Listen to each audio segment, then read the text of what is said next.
TV 타임즈. 네, 더 막내 작가와 함께 시선 집중의 문을 열겠습니다. 어서 오세요. 네, 안녕하세요. 더막갑니다. 네. 오늘도 삐딱산 정신에 입각해서 주요 뉴스 챙겨 드릴 텐데요. 네. 이동신님이 휴가 좋네. 5일 동안 유튜브 보며 좋아요, 구독 꾹 찍고 시청하면서 쫑배님 얼굴 보며 참 좋다. 오늘도 명품 시사방송 짱이라고 보내주셨습니다. 얼굴이 좋다는 뜻이죠? 방송이 좋다는 뜻이죠. 아, 그런가요? 뭐 두루두루 다 좋다는 얘기인 것 같습니다. 네. 시작해볼까요? 네. 네, 어제 김재원 국민의힘 최고위원이 국민의힘 경선과 관련해서 이준석 대표가 말한 최고의 흥행과 정치권이 한 번도 겪어보지 못한 이벤트가 뭔지는 아직은 잘 모른다. 네. 하지만 아마도 토론 배틀 도입이 되지 않을까 이런 얘기를 했어요. 네. 그러면서 배틀이라고 하면 죽기 살기로 싸워야 되는데 그게 좋은 건지 아직은 잘 모르겠다. 아마도 후보들 간의 토론이 격해지면 검증 공방 속에 곤란해지는 후보가 있을 수 있다. 이런 네. 전망을 했었잖아요. 예.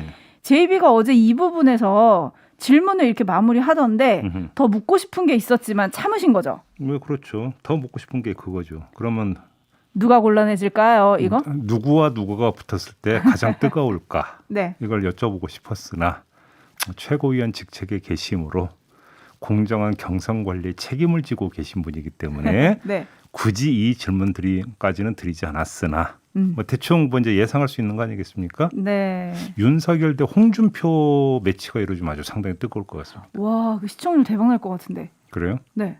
그러면 우리가 한번 추진을 해보면 어떨까요? 괜찮을 것 같아요. 네, 성사시키세요. 알겠습니다. 전화를 해봐야 되겠네요.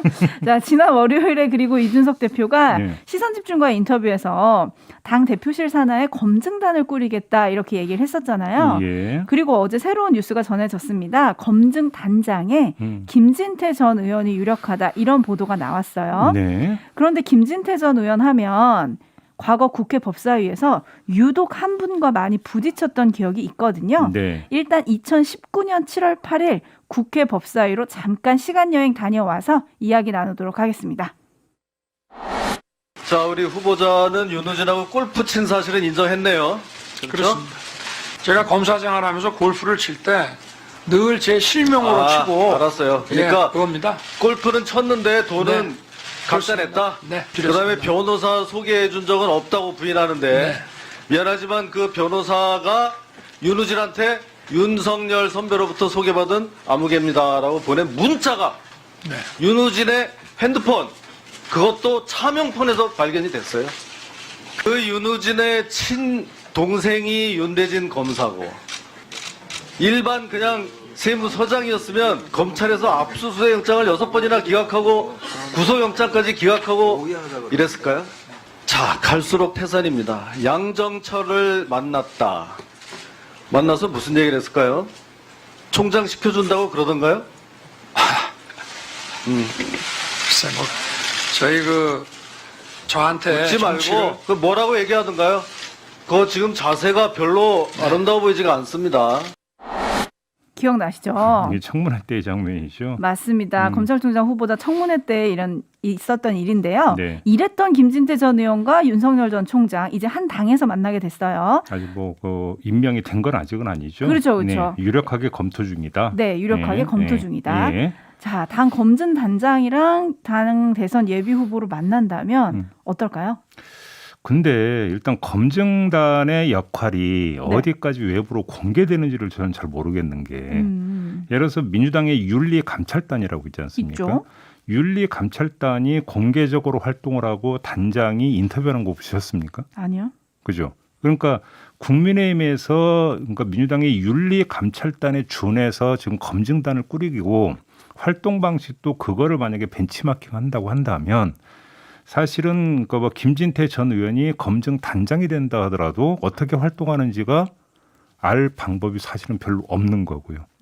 그런 점에서. 네. 그래서 지금 이 시점에서는 누가 검증 단장이 되느냐보다 검증단이 어떻게 활동을 하는 거냐. 네. 그다음에 활동의 목적이 정확히 뭐냐. 네. 검증을 해서 당 지도부만 그냥 알고 꼭꼭 비밀로 할 거면 검증단까지 꾸릴 이유는 없을 거 아닙니까? 그렇죠. 그러면 검증 결과를 모든 후보한테 다 돌려서 공유를 시킨다는 건지 아니면 외부적으로 공개를 하겠다라는 건지 지금 뭔지 알 수 있는 게 아무것도 없어요. 일단 먼저 이 밑그림부터 좀 확인을 해봐야 될 것 같아요. 네, 이준석 대표가 월요일 날 인터뷰에서 얘기를 한 거는 뭐 당내 논란이나 당 밖에 있는 논란까지 다 추려가지고 대응을 하는 기구를 만들겠다라고 했는데 그 그림은 이준석 대표 머릿속에 있을 테니까 인터뷰를 다시 잡아야겠네요. 그러니까 이게 좀 엄밀하게 이건 검증단이고 네거티브 대응단도 아니거든요. 그렇죠. 그러니까 또 그거하고는 성격이 다르다는 얘기잖아요. 네. 그래서 일단 좀 그림을 좀 정확히 그린 다음에 이야기를 해야 될 것 같아요. 알겠습니다. 그런데 많은 분들은 김진태 전 의원이 목소리를 들려드렸더니 다 여기에 좀 꽂히셔가지고 4993님이 근데 이준석 대표 태극기 부대랑 절연한다고 하지 않았나요? 이런 문자 주셨고요. 8774님이 김진태 의원이 이야기했던 게 지금 나오는 의혹들이랑 비슷하네요. 라고 보내주셨습니다. 네. 한번 어떻게 진행이 될지 지켜보도록 하겠습니다. 그리고 아직 임명장을 받은 게 아니라서 임명이 될지도 사실은 지켜봐야 됩니다. 그렇습니다. 네, 그러면 뉴스와 분석이 함께하는 JB타임즈 오늘 주목할 뉴스들을 챙겨드리겠습니다. 첫 번째 뉴스는 오디오로 먼저 만나보시죠. 변명의 여지 없이 제가 음주운전 한 사실은 다시 반성하고 또 사과드립니다. 죄송합니다. 사실 민주당은 이미 아주 오래전부터 그 정과의 벌금 액수와 상관없이 모든 정과를 공천 심사할 때 제출하고 있습니다. 그것도 다 공개돼 있어요. 그거를 모를 리가 없는 우리 당내 후보들께서 이재명의 과거를 한번 더 지적하고 싶으셨을 텐데 차라리 그 말씀을 하시면 좋았을 것 같고 본인들도 내셨을 텐데 그 말씀하시니까 좀 이해하기가 좀 어렵습니다. 네.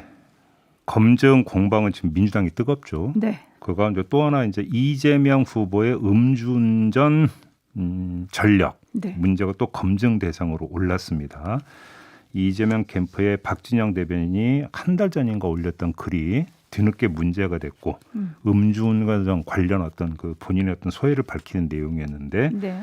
이게 논란이 된 끝에 박진영 대변인이 이제 사퇴를 하는 일이 있었고요. 네. 이어서 이재명 후보의 음주운전 전력이 이제 공방거리가 됐는데 이낙연 캠프의 배재정 대변인이 그저께 또 다른 음주운전이 있었던 것인지 밝히라 이렇게 공격을 했고 어제는 김두관 후보가 100만 원 이하 모든 범죄 기록을 공개하자고 주장을 했습니다. 네. 이에 대해서 이재명 후보가 조금 전에 오디오로 직접 들으신 대로 이렇게 지금 입장을 내놓은 것이죠. 네. 자, 이걸 좀 정리를 해야 될 것 같은데요. 사실 간단히 보면 이건 길게 끌 논쟁, 공방도 아닐 수 있습니다. 아 그래요? 오늘 어떤 언론은 왜냐하면 이게 바로 경선에서 핵이다 막 이렇게 썼던데. 뭐 핵까지는 아니고요. 아니 지금 예를 들어서 지금 대선 예비 후보 등록받고 있잖아요. 네. 이때 그 제출해야 되는 서류가 많은데 그 가운데 하나가 뭐냐면 범죄 경력 조회 신청 및 전과 기록 증명에 관한 제출서를 내야 돼요. 선관위에 이걸 제출을 해야 되는데 네. 이 규정을 보면은 벌금 100만 원 이상의 모든 형의 기록이 이 조회서에 담겨서 제출이 돼야 되는 겁니다. 네. 그러니까 간단히 얘기하면 이거 보면 되는 거잖아요. 뭐 어렵게 공방 벌일 이유가 없잖아요. 그런데 문제는 그게 아니라는 겁니다. 그렇죠. 포인트는 네. 선관위 규정에 따르면 벌금 100만 원 이상의 모든 형으로 되어 있는데 김두관 후보가 조금 전에 제가 전해드렸잖아요. 네. 100만 원 이하의 모든 범죄 기록을 공개하자라고 하는 거니까 기준점이 100만 원 이상이냐 이하냐 지금 여기에 지금 문제가 있는 거예요. 그렇죠. 그러니까 선관위 규정은 100만 원 이상으로 되어 있으니까 선관위 제출 기록에 100만 원 이하는 포함되지 않을 수도 있다라는 이야기가 네. 되는 거잖아요. 그러니까 이거를 자발적으로 까고 다 검증받자. 이게 이제 김두관 후보의 주장인데요. 여기서 몇 갈래 체크 포인트가 나오는 것 같습니다. 첫째, 선관위 기준은 100만 원 이상이잖아요. 자, 그러면 선관위의 기준을 뛰어넘는 속칭 탈탈 터는 수준의 검증이 필요한가? 라고 하는 거에 대한 어떤 당내 공감대가 일단 먼저 형성이 돼야 되는데 저는 그럴 수도 있다고 생각합니다. 네. 왜 그러냐면 그렇지 않더라도 이건 계속 논란이 되고 공방이 될 테니까. 그렇죠. 예. 그다음에 그 무엇보다 중요한 문제는 그러면 지금 여러 가지 객관적 상황을 종합해 보면 100만 원 이상의 음주운전과 관련돼서 100만 원 이상의 경력이 추가로 있을 가능성은 별로 없어 보입니다. 문제는 100만 원 이하에 그러면 음주운전 그 전과 기록이 있느냐가 제가 볼 때는 핵심 포인트인 것 같은데 네. 지금 김두관 후보가 어떤 주장을 어제 했냐면 그때 당시로 가보면 음주운전 초범이 70만 원 재범이 150만 원 벌금형이 주로 나왔다. 근데 이재명 후보가 냈다는 벌금이 150만 원이라고 하는데 그러면 과연 이게 초범에서 나온 그 벌금일까? 혹시 그 이전에 음주운전 전과가 하나가 더 있는 거 아니냐? 이런 의혹을 제기하고 있는 거죠. 네. 만약에 이렇게 되어버린다라면 선관위 제출하는 그 기록에도 이거 빠져 있을 수가 있을 거니까 공개를 하자. 그런 이게 주장이죠. 이 김두관 후보 이제 주장이 되는 거고요.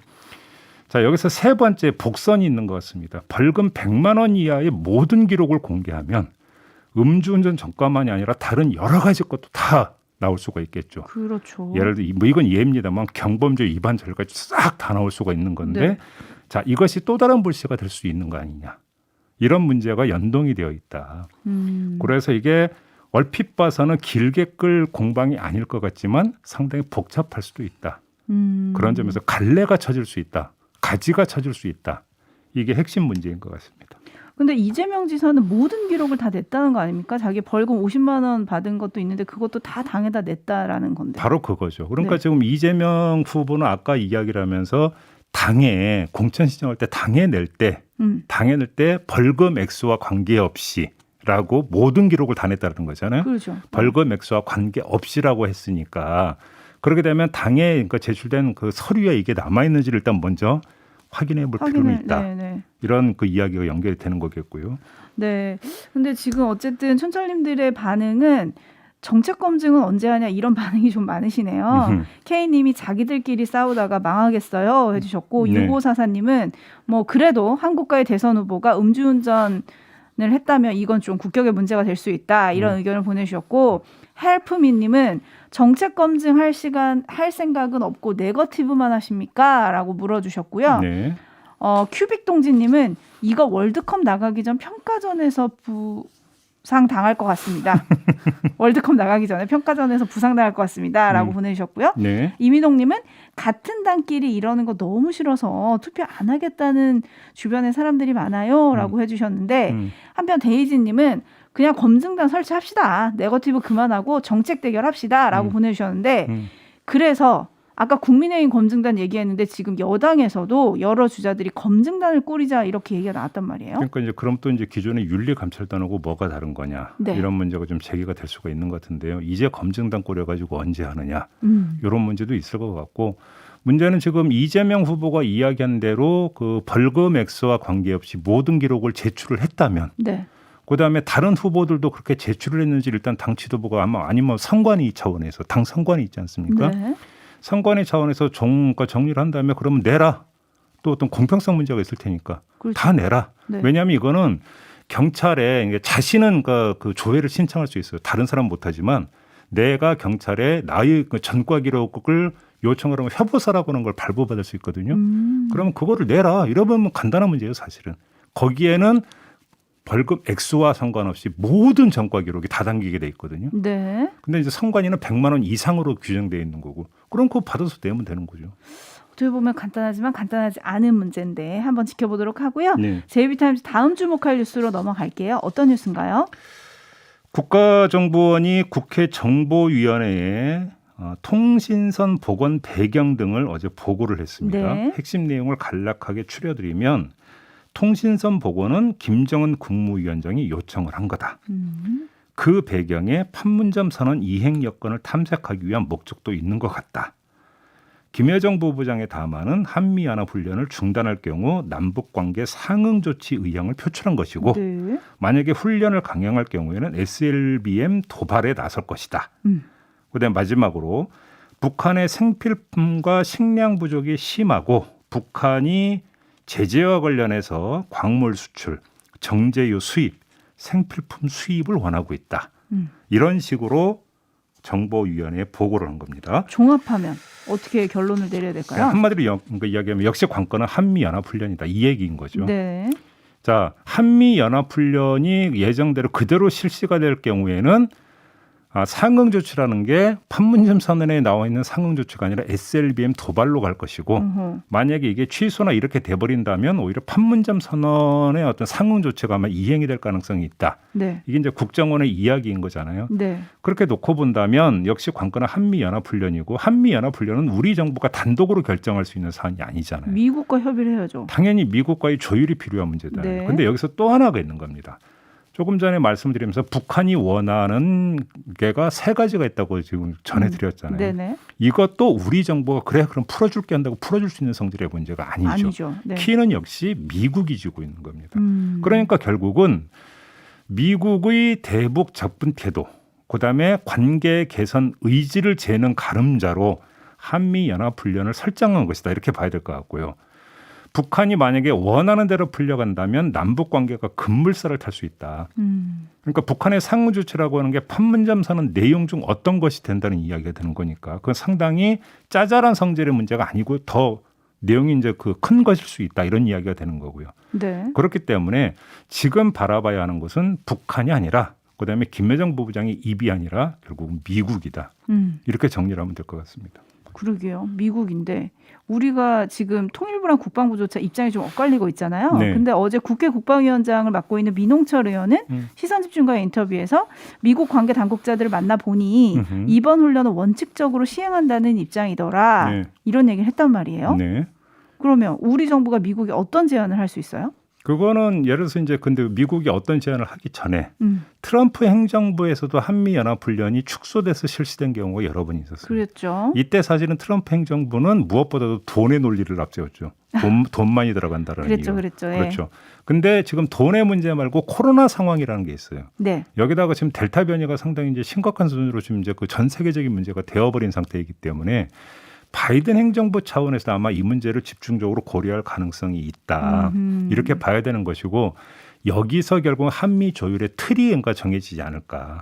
이렇게 좀 전망을 해볼 수가 있을 것 같거든요. 네. 이거는 한국 정부가 요청을 하건 말건 미국 정부에서 단독으로 아마 고려할 사안일 수도 있다. 그래서 그러니까 그 결과는 좀 지켜볼 필요가 있다는 생각이 좀 들어요. 알겠습니다. 그다음에 또 한 가지는 8월 중순으로 예정이 돼 있다는 거 아닙니까? 네. 근데 그러면 미국에서 만약에 그 병력을 파견을 해서 야외 기동훈련까지 실시하는 규모의 한미연합훈련이라고 한다면 이미 계획은 이미 다 확정이 돼 있어야 돼요, 지금쯤. 그렇지 않습니까? 그렇죠. 그러면 어떤 병력 이동이라든지 이런 실행 국면으로 들어가야 되기 위해서 어떤 물리적으로 시간을 역순으로 따져보면 이미 결정이 다 돼 있어야 되는 거 아닌가요? 근데 그 얘기가 지금 안 나오고 있지 않습니까? 그렇죠. 이것도 한번 체크 포인트로 남겨두도록 하죠. 예, 지켜보도록 하고요. 제이비타임즈 다음 주목할 뉴스 짧게 전해드려야 되겠네요. 그러게요. 국립국어원이 표준국어 대사전의 일부 뜻풀이를 수정을 했습니다. 네. 몇 개만 사례만 전해드리면 기름종이. 얼굴 따위의 기름기를 제거하기 위해 만든 종이로 주로 여자들이 화장을 고칠 때 쓴다. 미용실. 주로 여성의 용모, 두발, 외모 따위를 단정하고 아름답게 해주는 집이다. 스카프. 주로 여성의 방한용, 장신용 따위로 사용하는 얇은 천이다. 양산, 주로 여자들이 쓰는 우산 모양의 큰 물건이다. 이게 이전의 사전적 정의였는데 네. 공통점이 뭡니까? 여성이. 주로 여성이. 네. 요 대목을 뺀다. 그렇죠. 이런 이야기가 핵심 내용이고요. 하나만 더. 네. 새로 추가된 말도 있는데 길고양이가 추가됐다고 합니다. 이전에 도둑고양이라고 쓰는 경우가 있었는데 길고양이가 추가되면서 도둑고양이는 길고양이를 낮잡아 이르는 말로 사전적 정의가 바뀌게 된다고 하네요. 시대상을 반영한 거겠죠? 그렇게 봐야 되는 거겠죠. 네, 그리고 이 변화를 받아들이지 못하고 과거에 머물러 있으면 이른바 꼰대가 되는 거고요. 이렇게 마무리하겠습니다. 네. 자, 수고하셨어요. 감사합니다.